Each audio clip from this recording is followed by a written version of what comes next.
আমি এখন দাঁড়িয়ে আছি তিনটি জেলার সংযোগস্থলে। আপনারা দেখতে পাচ্ছেন সামনে মধুমতি নদী। এই মধুমতি তীরে রয়েছে তিনটি জেলা, ফরিদপুর, গোপালগঞ্জ এবং নড়াইল। এই তিনটি জেলার অংশ। মধুমতি নদীর এইখান থেকে বারাসিয়া নদীর উৎপত্তি হয়েছে। আমার সামনে যে অংশটা দেখতে পাচ্ছেন নদীর ওপারে, ওটা হচ্ছে নড়াইল জেলা।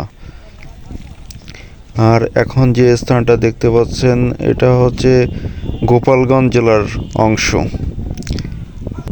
এবার আপনাদের বারাসিয়া নদীর পেছনের অংশটা দেখাই। পেছনের অংশটা এই সামনে দিয়ে বারাসিয়া নদীটা বয়ে গেছে। আপনাদের একটু সামনে থেকে দেখাই।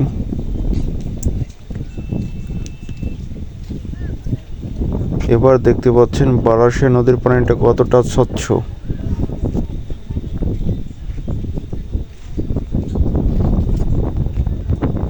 এরপরে এই স্থানটা হচ্ছে ফরিদপুর জেলা। ব্রিজের ওপার হচ্ছে ফরিদপুর জেলার অংশ। এখানে তিনটা জেলা একটা নদীর পাড়ে মিলিত হয়েছে।